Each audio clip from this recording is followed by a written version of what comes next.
Okay, welcome everyone. We'll go ahead and get started. It's great to have you all here tonight.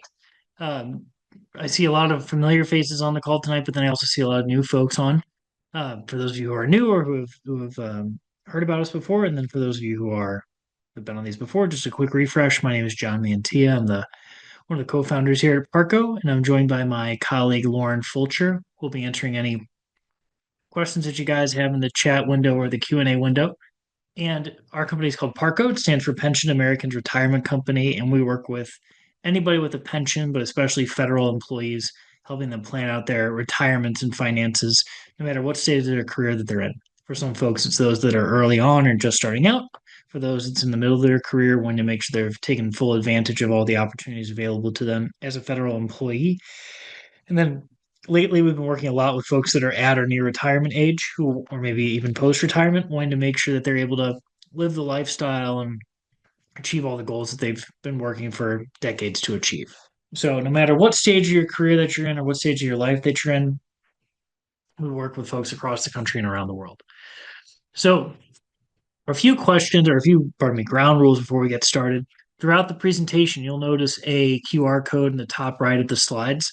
You can scan that QR code at any time. It links right to our platform, which is reachable at app.goparco.com. It's a holistic federal retirement planning platform that you can create your account right there and do some of the planning that we're talking about from tonight's presentation. You can do it tailored toward you right through there. Also, if you have questions during tonight's presentation, you can ask them within the Q&A window. You can also chat within the chat window. We just started doing that about a month ago, and people have started to really like it. So there'll be a chat option throughout the presentation as well. I'll also submit a quick poll toward the end of the presentation, just asking you all about how you heard about tonight's presentation. So that's always helpful for us. And then also, if there's anything that you'd like us to cover in future presentations, please let us know. Also, anybody who would like, when you schedule an appointment with us to go through your situation one on one, we get this question all the time. It's totally free of charge. So tonight we're going to be going through a question that I think most Americans wonder this, but especially federal employees wonder, do I have enough saved for retirement? So we'll go through the savings problem. So we'll talk about sort of like what it means to have to save for retirement. We'll talk about some of the benefits and the power of compound growth. Then we'll talk about sequence of returns risk. This is particularly important for those of you who are approaching retirement and when you have to start changing your mind from an accumulation and growth phase of your life into a distribution phase of your life. Then we'll talk about the bridging the gap. So just to go through a quick case study. Then we'll go through some retirement scenarios. We'll wrap up with some key takeaways and how to get started. So first, let's get started by talking about the savings problem. So question we get asked all the time is how much does the average American have saved for retirement? And how am I? Am I on track compared to most Americans? Well, this graph shows how much the average American has saved for retirement depending on their age. So, just a quick little explainer here. A very small portion of folks who are over age 61 have more than $100,000 saved. And an even smaller portion have more than $500,000 saved. So this chart shows, maybe in a more clear way, what percentage of people have over $100,000 saved for retirement. So 18, 25, 35-year-olds, generally it's not very common, less about 10% of them, if that. Similar thing for those who are 45 to 54. Then it spikes up. So in the 55 to 64 category, just shy of 30% of those folks have $100,000 saved. And if you're 65 plus, over 30, almost 35% of folks, over 35% of folks have over $100,000 saved. Now, this is for all Americans. Now, keep in mind that most Americans do not have a pension name. So for most Americans, their retirement savings, along with their Social Security, is going to be what has to get them through the entirety of their retirement. So one of the things we talk a lot about here at Parco is how federal employees and retirees are different because of some of the benefits that you get to keep in retirement or get to have in retirement. That pension doesn't show up on here. And your pensions are worth a heck of a lot, even though they don't show up on your balance sheet. So when you think about how much you need to have saved for retirement, there's basically kind of three tracks that you can fall into. if you retire and then pass away the very next day, um, obviously you don't need to have had very much saved at all. So your retirement was totally you had saved exactly what you needed because you passed away the day after you retired. We obviously want to avoid that. But then also the folks that don't need to really save are those that maybe have a large inheritance, right? You inherit a lot of money, so you know you're going to have plenty of money to come in to sustain your lifestyle. You don't have to worry about it. But most people fall somewhere in the middle, and they need to save money on their own during the course of their career to provide for them through their golden years.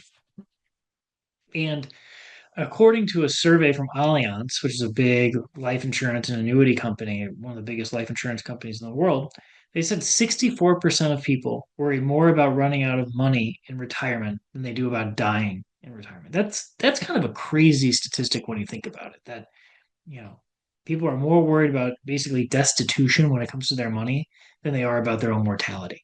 Um, so this is a really, really important concern for lots and lots of people. So how can you save for retirement? Well, if you save for retirement and sock money away, you can take advantage of what's called compound growth, or as Einstein used to call it, the eighth wonder of the world. So sometimes people ask us, hey, like if I just saved $100 per month, or maybe I'm talking to my kids and they're like, I'm trying to get them to save money.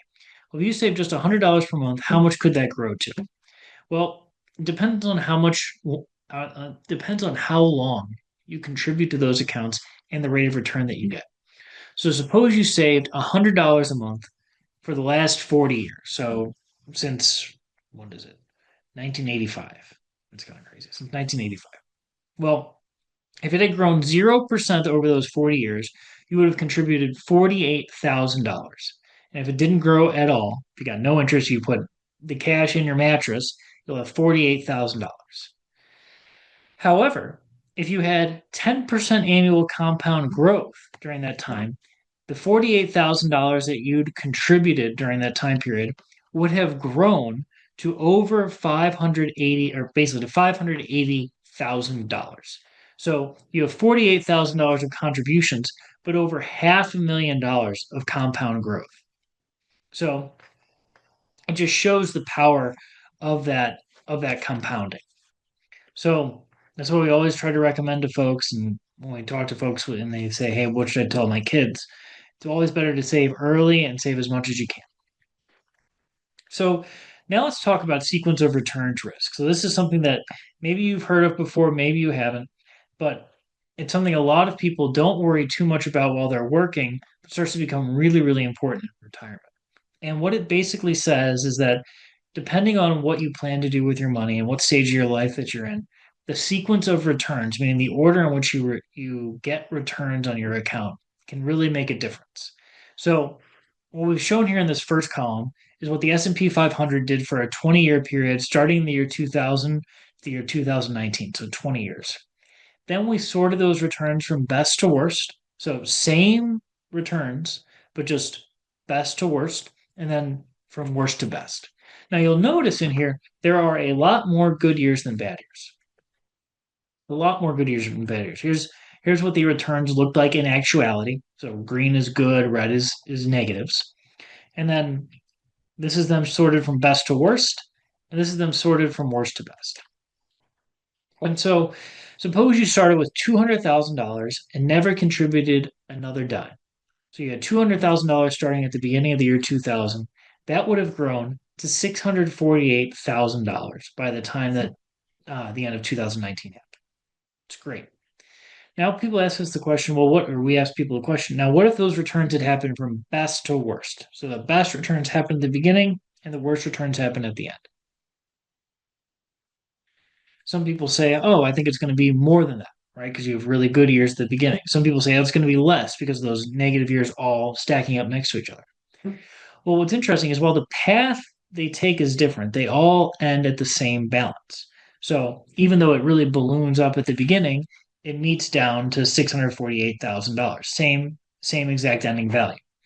The same is true if you sort it from worst to best. Again, a different path, but the same ending point. This may not be necessarily right intuitive, but when you think through it, it kind of makes sense because the average return of all of those years has to be the same, regardless of the order that they are stacked in, because you're not taking any money out. You're not, it's just compounding during that time period. That whole situation though changes when you get to that distribution stage of your career or your life, and you're starting to take withdrawals. So we started again with the same $200,000, and we said, well, look, what if you take out 3% of your balance each year, $6,000 per year, or $500 per month? Well, that balance, if it had been in the S&P 500, would have gone from $200,000 to $305,000. That's the effect of taking that money out of your account and that money not being there to compound. This makes sense though because you're using that money for retirement. That's what you saved it for. So then we say, well, look, what happens if the best returns happen at the beginning and the worst returns happen at the end? Does the sequence of the returns impact the ending value? Well, when you're taking withdrawals, they don't. But when you're not taking withdrawals, it doesn't matter. But when you are taking withdrawals, it does matter. So if the best returns had happened at the beginning and the worst returns had happened at the ending value would be over $500,000 because you have these great returns at the beginning. You're taking out the same $500 per month. That leaves more dollars available to compound and grow. Now, we love it if we could say, hey, look, the best returns are always going to happen at the beginning of your retirement. And if you're doing the 3% rule and taking those withdrawals, you're going to do great. But we don't know that. And so, what if there was a sustained period of negative years right at the beginning of your retirement? Well, what would happen is that your balance would actually get completely exhausted. So even though you're having the same annual returns, just in a different order, that order really matters in retirement. And that's why when people talk about volatility and how much that matters in retirement, this is what they're talking about. So when it comes to bridging the gap, people ask us all the time, man, like, I don't know if I have enough saved for retirement. My neighbors have, $2 million in their 401k. I've saved in my TSP, but it's not that much. Am I way behind? And we always like to point out, well, look, in addition to Social Security, which pretty much every American has access to, you have a pension. And there's deductions that come out of your paycheck while you're working that stop coming out of your paycheck in retirement. And so if your goal is to try to get as close to living the same way that you're living while you're working in retirement, if you want to maintain that lifestyle, um, it can actually be a lot closer than you think. So let's break it down. So let's take Dave. Dave works at the DHA. He's 60 years old. He has 30 years of service. His base salary is $75,000 per year. His net take home pay per pay period is just shy of $1,600 per pay period. His high three will be $72,000. That's what they're going to base his pension calculation on. And his Social Security at age 62 will be $1,800. That's important for us when we're calculating Dave's first supplement because he's eligible for the first supplement given that he has more than 30, he has 30 plus years of service and he's passed his MRA and he's age 60 and has more than 20. So he's totally eligible for the first supplement.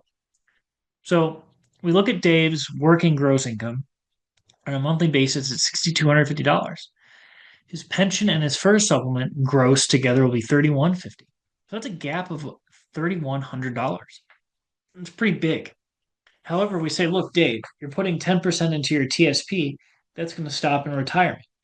You're going to keep your basic life, but you're going to drop your option B. A lot of people drop their FEGLI option B in retirement because they're older and don't need it anymore.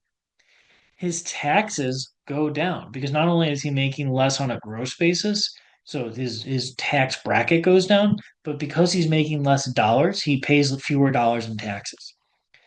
You also don't pay Social Security or Medicare taxes in retirement. He's going to keep his federal employee health benefits, his FEHB, which is another monstrously valuable benefit that you get as federal retirees. But when we look at his net income in retirement and compare that to what it is right now, instead of it being a $3,100 gap, that gap that he would have to bridge would be about $1,135. That's a lot more achievable. And so when he looks at it on a gross basis, his pension plus his first supplement would only cover 50% of his gross income. On a net basis, it covers two-thirds of his income. It covers two-thirds. Now, there's still a gap, and accounting for those deductions, and that's what he's trying to figure out how much he needs to have replaced. And this is oftentimes like fundamental value that we start with when people ask, hey, do I have enough saved for retirement? It's not, if you are used to spending $40,000 a month, well, you could have $3 million saved and that won't be enough. Conversely, if your pension and your social security are more than what you're used to taking home while you're working, which happens from time to time with folks that we work with, then you technically don't need to have anything saved for retirement. So it's always about how much do you want to live on, or what type of lifestyle do you want to live? And then from there, that implies a balance that we help folks calculate. So he has this gap. He has this $1,135 gap per month net. And he says he needs to bridge it. So oftentimes what folks will use when they're thinking about how to bridge this gap is they'll use something called the 4% rule. Some of you may have heard of this, some of you may haven't. But for a refresher, it's this 1990s rule of thumb. Uh, and the idea was that, hey, if you plan to withdraw 4% from your retirement savings each year, that, given the growth that could happen in a well diversified portfolio, should mean that your money won't run out by the time that you retire. That was the idea behind the 4% rule. Well, things have changed a lot since the 1990s. The interest rate environment's different. People are living longer. And so a lot of folks now use the 3% rule as a more conservative and current withdrawal strategy because the lower this number is, yes, it's more conservative, but the higher a balance it implies to reach the same amount of monthly income. So, for for example, if Dave said, "Hey, look, I need to bridge my gap of $1,135 per month. That's $13,620 per year. Using the 3% rule, that'd be just shy of $500,000. However, remember, this is a net number. So when we adjust that to be a monthly amount on a gross basis, on an after-tax basis, he needs over $500,000 using that 3% rule to bridge that gap. So he's using the 3% rule, he needed about $500,000. If we use the 4% rule, it's a lot less. It's just shy of $400,000 to bridge that gap. And one of the things that we help a lot of folks try to figure out is how can you use the products and services that are out there, the different tools that are out there, to set aside less to achieve that same ending goal, to get that same monthly income. So when we think about different retirement scenarios, how does the amount that I need to have saved changed over time? Because let's say you're somebody like Dave, and you say, "Hey, look, maybe I've got that saved, or I'm almost to that balance, but what happens if I keep working another few years? How does my pension increase? How does my FERS supplement increase? How does my Social Security increase?" All these things start to factor in. So right now, for example, Dave's net while working per month is this just shy of $3,400 per month. The longer he waits to retire, the greater his pension and his Social Security will be. So this graph, this green graph, shows that the longer that he waits to retire, the more his net Social Security and net pension will be. So you can see that if Dave said he's 60 right now, if he works another 5 years till age 65, his net pension and net Social Security will actually eclipse what he's making while he's working. So there's this interesting scenario where, of course, like the longer you work, the more your pension, the more your Social Security is, but then mathematically, the fewer number of years you have for retirement. And the same kind of offsetting that, the earlier you retire, usually the bigger that gap is, which implies the more you need to have saved. So the less the longer he works changes how much he needs to have saved. If he retires right now, using that 3% rule, he'd need, like we mentioned, over $500,000.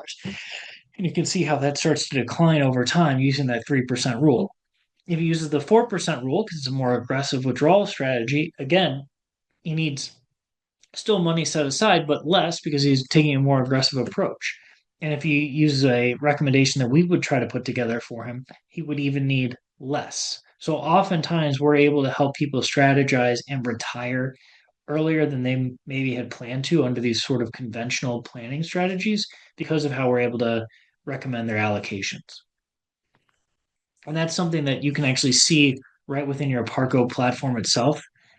When you create your account, you can actually slide this slider back and forth, and it'll show you how your retired take home pay changes factoring in the fact that you'll have more Social Security, more pension, things like that. And then it'll also allow you to figure out, hey, how does my gap look in retirement, and how do we bridge that efficiently? So we've talked about a lot of things tonight, and I know that a lot of you have questions, so I'm looking forward to answering them. But some of the key takeaways is that we've worked with thousands and thousands and thousands of federal employees. And one thing that I can say is that I have never worked with somebody who regretted having saved more in their TSP or saved more in an IRA or saved more for retirement. So the first easy thing is to say save as much as your budget allows, even if it means you're at least putting in 5% toward your TSP to take full advantage of that matching contribution. The second thing I'd say is that, or we'd say, is that you need to determine the lifestyle you'd like to live in retirement. Maybe you want to live the same way you're living now. Maybe you want to live way more conservatively. Maybe it's somewhere in the middle. Figure out what that number is. If it's the same, okay, then that will imply a balance you need to hit. If it's less, it'll likely be you need to set aside less. Then invest according to your risk tolerance. Some of you may be far more aggressive. You might love being in the I fund and the S fund.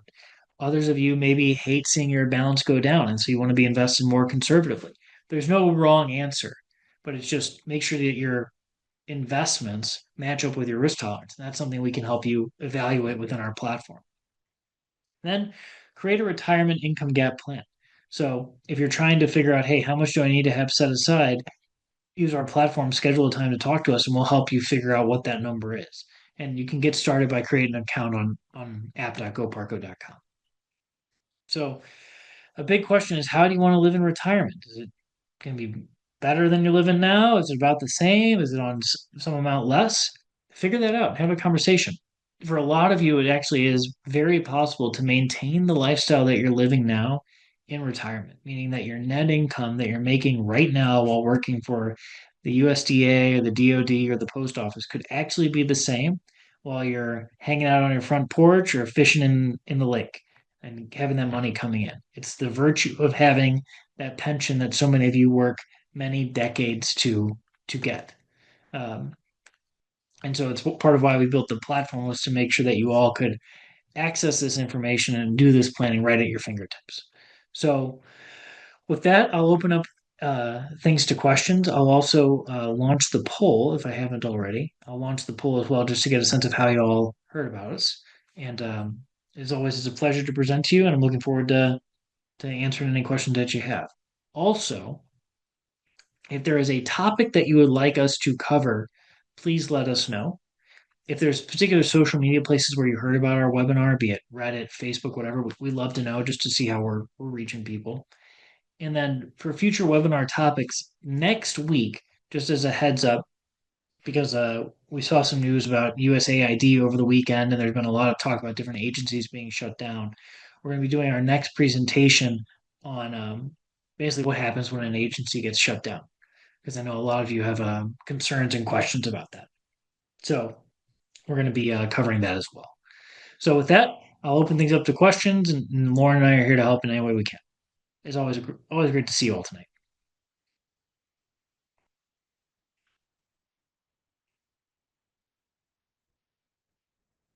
Really, really good question from Mr. Dowling.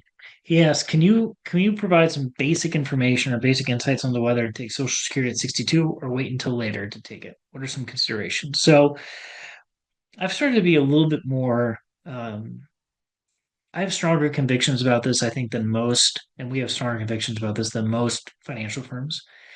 I always like to paint the backdrop first that federal employees are different than most Americans because most Americans have Social Security as the main, if not the only source of income they're going to have in retirement. And so what that means is that if you knew that was the only income you were going to have for the rest of your life, you'd probably wait to take that as long as possible to make sure that balance was as big as possible. For federal employees, generally Social Security is obviously an important part of their retirement, but it's not the only part of their retirement. So our recommendation is usually to turn it on as soon as you retire, unless for some reason you plan to work another job somewhere. We have lots of folks that say, hey, look, I work at the DoD, I've got this great gig, and I'm going to retire and I'm going to get a contracting job doing the same exact thing. Okay, then don't take it early.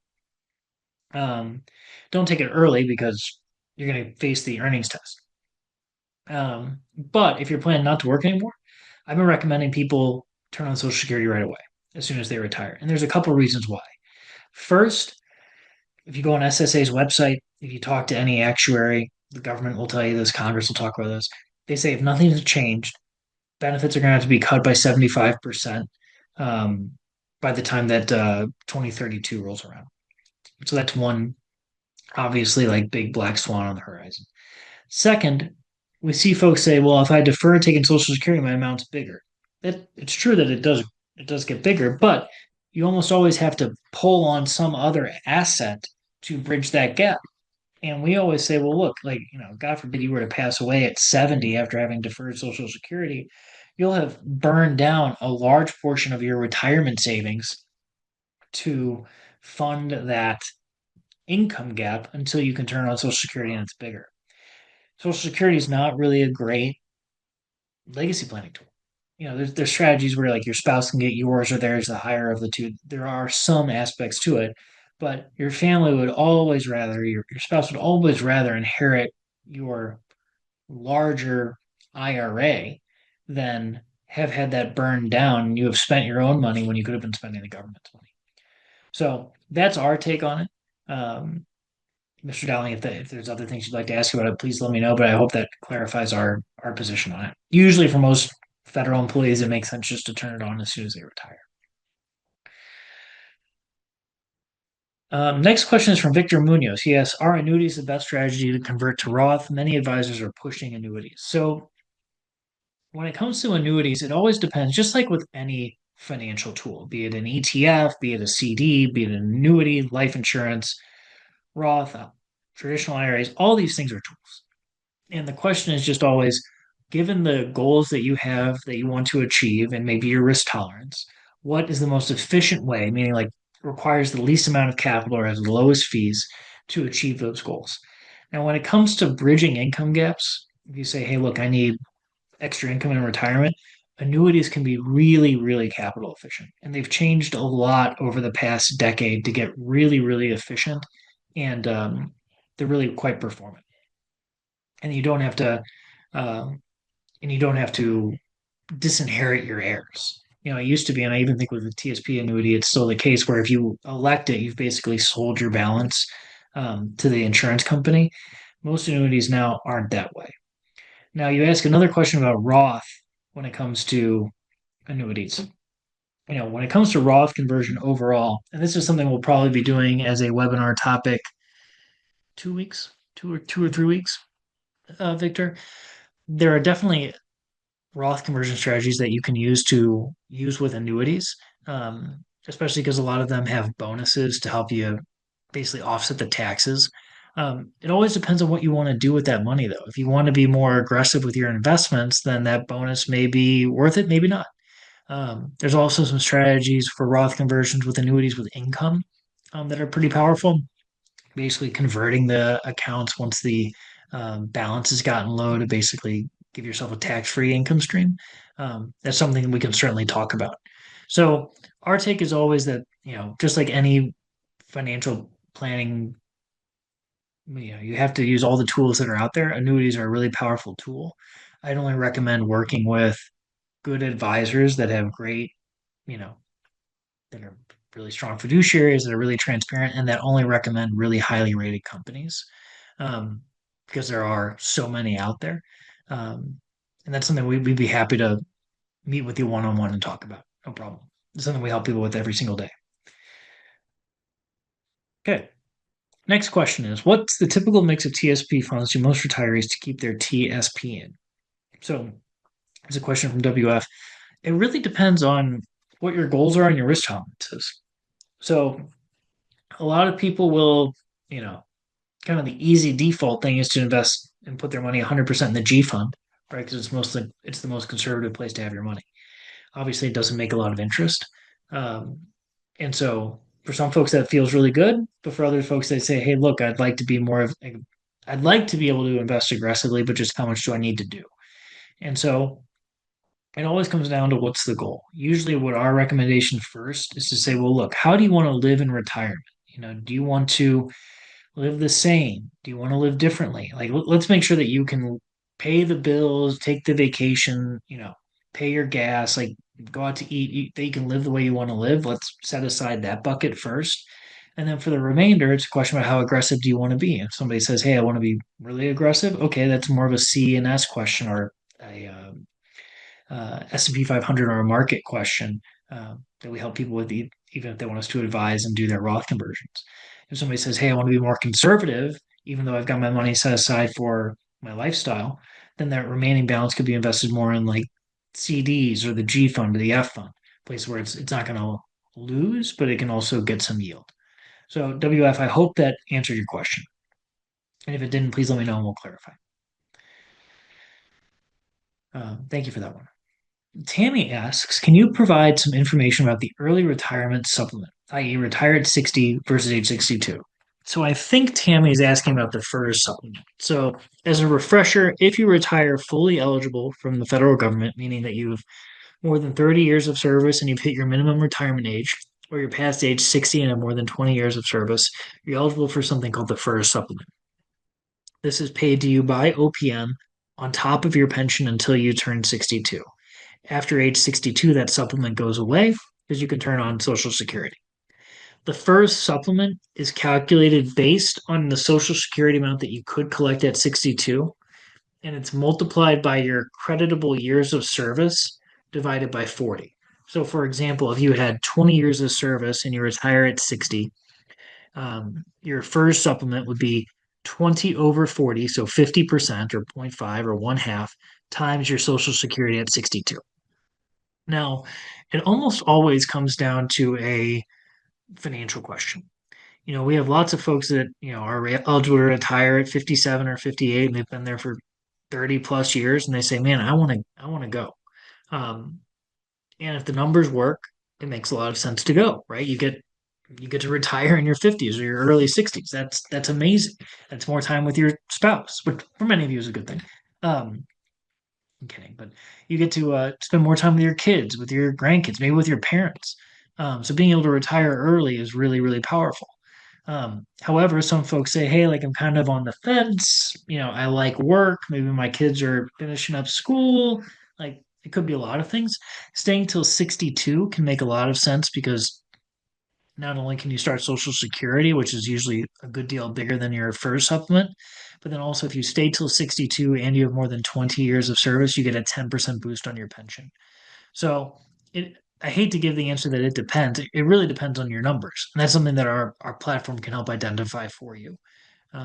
It depends on, we've had some folks that say, they're going to bury me in this place and they love working. And then we have other folks that say, like, I'm counting down the days to my eligibility. And as soon as I'm eligible, I'm out of there. So it always just depends. And Tammy, we can certainly talk about that one on one at a time. Just let us know when's good for you and we'll get that all scheduled. Hopefully that helped.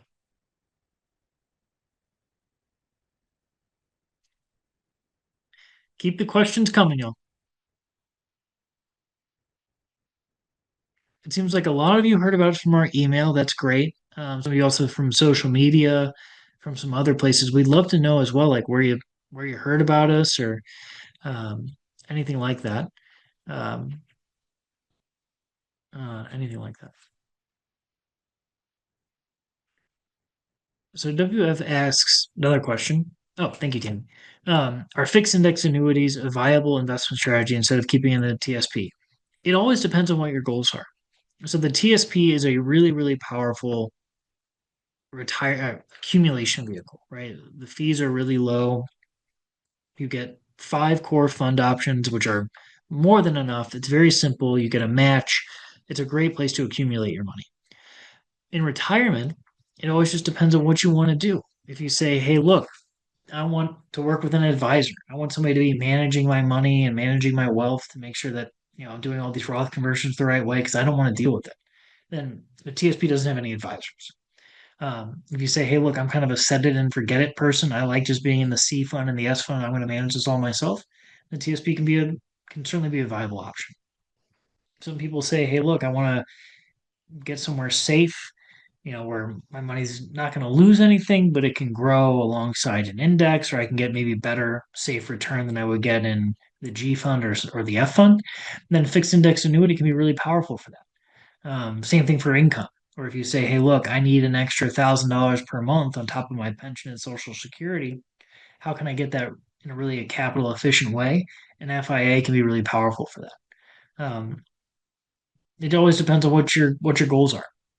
We have a lot of folks that we work with that say, hey, look, an FIA, or we go through the planning, and that it turns out that an FIA makes a lot of sense. A fixed index annuity makes a lot of sense. Then for other folks we work with, say, hey, look, you're the type of person that likes to invest this on your own. Let's make sure it's in congruence with your risk tolerance, but the TSP maybe makes more sense for you. Some people want to invest in Apple stock or Wells Fargo stock or Nvidia. You're not going to be able to do that in the TSP. You'll have to do that outside. Um, so it always just depends on what your goals are. And WF, we could certainly sit down and go through your situation one on one to see what makes the most sense for you. Because our whole vision here at Parco is just to always recommend the best thing for the folks that work with us. Um, kind of sometimes describes like that angel on your shoulder that's nudging you in the right direction about what to do. Because these things are complicated and they change all the time. So hopefully that hopefully that answered your question. Thank you. Appreciate it.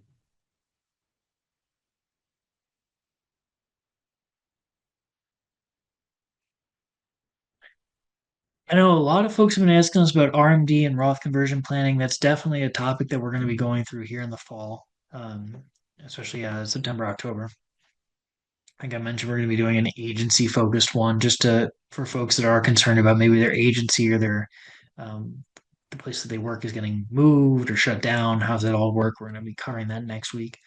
Um, and if there's other topics that you'd like us to cover, I mean, if it's something like demystifying certificates of deposits and FIAs and life insurance, like we put these webinars on for you all to be valuable for you. And we can make a presentation on anything that you like. So tonight's presentation definitely came as a suggestion from several webinar attendees. And so I think many of you know, we do listen to what you have to say and want to make things as useful as possible for you.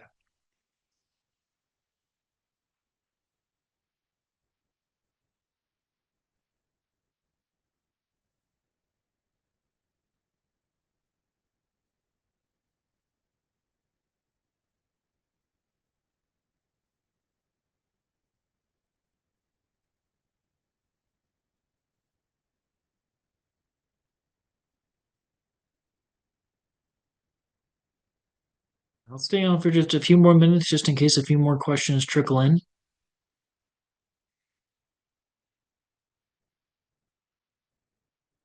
Oh, thank you. It's always nice when you'll say it. It does mean a lot.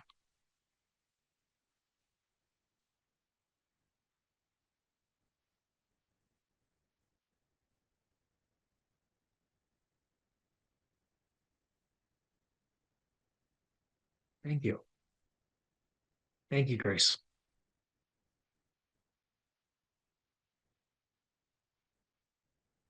All right. Well, I'll hang out for a few more minutes here.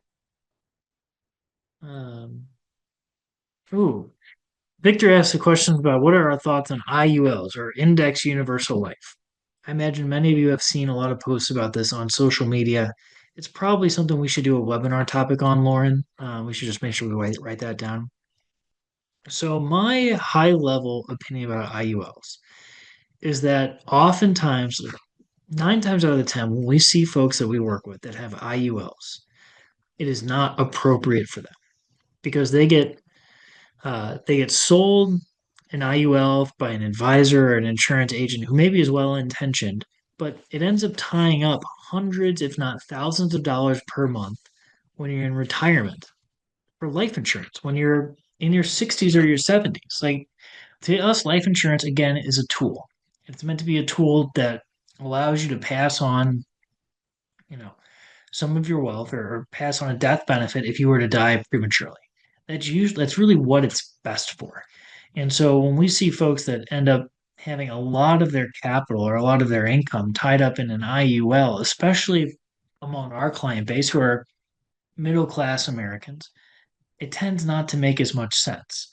We would rather them have that money to live on in retirement or to, not have tied up. No, I say that 1 in 10 times we work with folks, it can make a lot of sense, right? There's certainly extenuating circumstances, or maybe they've got extra cash coming in and they are trying to find a place to put it, or maybe providing for their beneficiaries is really important because of their specific circumstances. It can make sense. But if somebody's trying to sell you it and says, oh, like this is how wealthy people get rich, you know, wealthy people have life insurance, but they're not wealthy because they have life insurance. They have life insurance because they're, and this like IULs and whole life oftentimes because they're wealthy. So I think sometimes people get it backwards where they think, oh, like this is what all the rich folks are doing, and this is how they're setting everything out to avoid all these taxes and all this stuff. And it just really doesn't like, I'll give you an example. We had a client, this was maybe a year and a half ago, 2 years ago, who was sold an IUL policy by somebody. And we sat down with her and it was $1,000 a month. And she had just retired. $1,000 a month. Her pension was like 1,800 bucks net. So it was a ton of money every month out of her budget. And I asked her, hey, like, why do you have this money here? And she says, oh, well, in 10 years, we're going to use the money in this account to pay off my student loans. I looked at all the documents and I couldn't understand heads or tails of how that would make any sense. I said, if you want to pay off your student loans, put this $1,000 to paying off your student loans. So I think the guy who recommended that to her, or the gal, I don't know which one it was, probably sounded really nice and maybe it was well intentioned, but it didn't make sense for that individual. And so we ended up dropping it, saving her the $1,000 a month. And I think now she's in a lot better shape for retirement. So Victor, I hope that answered your question, but it's certainly a topic we could cover because I know a lot of people get a lot of social media posts about it. And a good thing to keep in mind is if something sounds way too complex, it almost always is too complex for a reason. Um, so, great question. What is your fee for providing services? So, we don't charge anything for doing retirement planning or um, we don't charge we don't charge anything for any of our retirement planning, for access to our platform, for anything like that. If you said, "Hey, Parco, I'd like you guys to serve as my financial advisor and manage my money directly," we charge for that. We use Charles Schwab as our custodian, and if we connect you with, a life insurance policy or an income policy or any of these other things, we can get paid that way. But we don't charge for any of our services generally. June, I hope that answered your question. Somebody asks, can you help people retirement plans for non-government? We can. We can. Now, look, we've built our platform and our business around helping federal employees because I think, as a lot of folks on tonight's presentation probably feel, we do a really good job and we know the space really well. But we work with a lot of non-government employees, particularly like the spouses or the family members of clients, and we can work with them every single day. I sometimes think of it as like federal employees are just like, they're just like you and me. They're just like every other American, but they have these extra benefits that require planning. So for most private sector and non-government folks, they just don't have that extra piece. That said, we work with folks that, you know, work for state governments or local governments or teachers or things like that, where they have pensions and things like that. We can certainly help calculate and do that for you. So, Simeon, if there's somebody that you know, let's set up a time and we'll talk to them. All right. So, of course, thank you, sir. Kyle asks, he's a retired. I'm just reading this, sir. Hold on.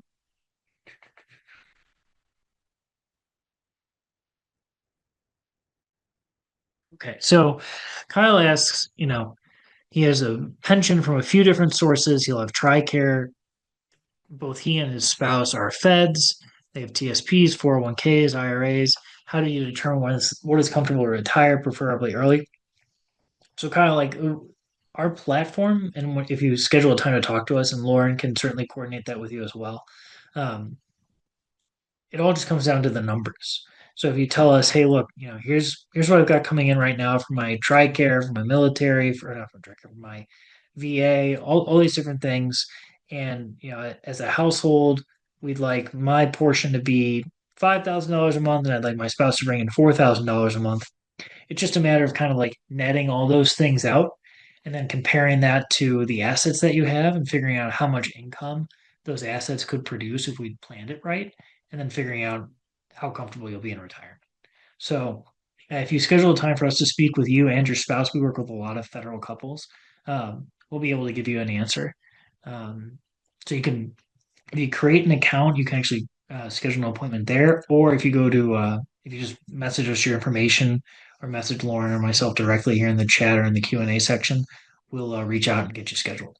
Um, because it's not an uncommon situation. 30% of the federal workforce are veterans. So it is very, very, very, very common. And Lauren, if you'll just reach out to Mr. Shannon, I think that would be the best way for us to get him helped out.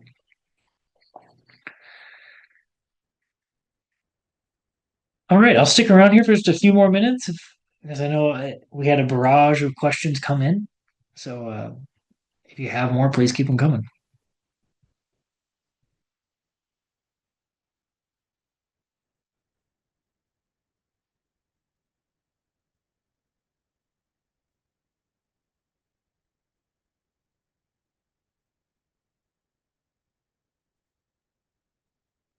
So Mr. Brigg asks about uh, he's retiring in 30 days.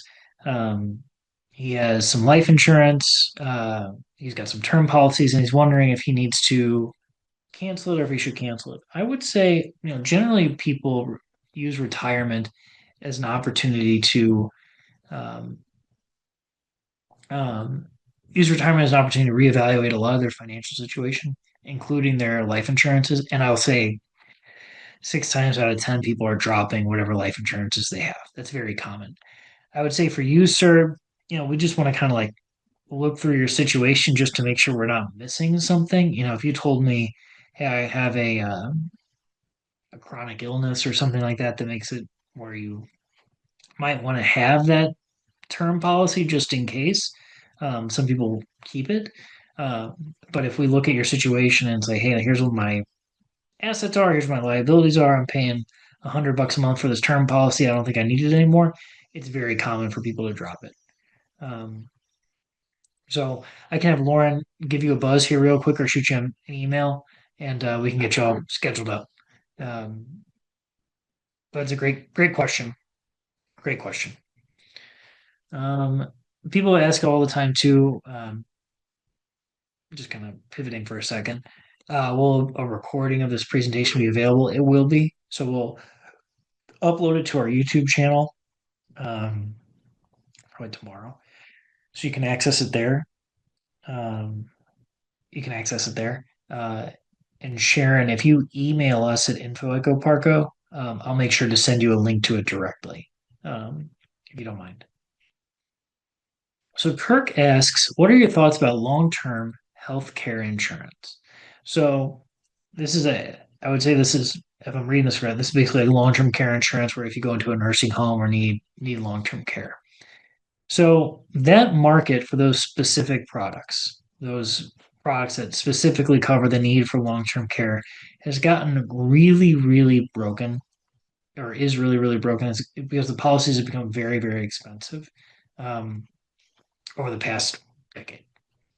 Insurance companies kind of got wrecked on underwriting those because the cost of that insurance really, really got expensive over the past decade or two. So we don't see a lot of people buy pure long-term care insurance anymore. The premiums are really high and the benefits it just tends not to be a great deal. What we do see, and this could be a topic for another webinar, so Kirk, I'm really glad you asked this question. We do see people buy life insurance policies. So, Mr. Victor, you asked about IULs. One situation where we see they can make sense is people will buy life insurance policies. Usually, it'll be like in the form of an IUL that has a long-term care rider or has a long-term care benefit. So, what that would mean is that it's regular old life insurance. So, you might have $500,000 in death benefit. So if you pass away, your spouse or your beneficiary get $500,000. But if you do go into a long-term care facility, they allow you to basically access that value early. Now, it won't be the full 500,000. It's usually some factor amount based on your age and your health situation. But you might be able to access, call it $400,000 of that policy paid out to you every month. Let's say I'm making up a number here, but say it's like $10,000 a month paid out to you over the course of 40 months to pay for long-term care. So it's a way to get that long-term care coverage kind of wrapped inside a life insurance policy. That's something that we do see people do. You just have to have the income basically to support the premiums. But we have seen it. It can make sense for people. It can make sense for people. Kirk, I hope that answered your question. That's something we can help you strategize around too. Um, anytime.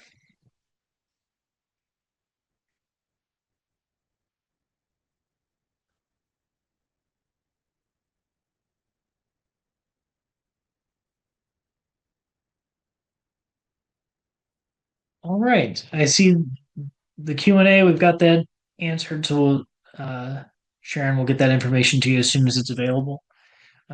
Victor, too. Let's just try to coordinate. Are there any other questions before we wrap tonight?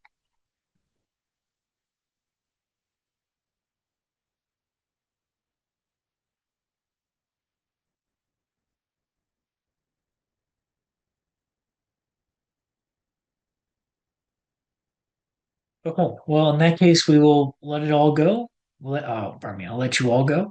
And as always, it's a pleasure to present you all. And we'll see you all next week. I think you're going to really enjoy the presentation we have queued up for you. But be well, everyone. Have a great night, and we'll see you next week.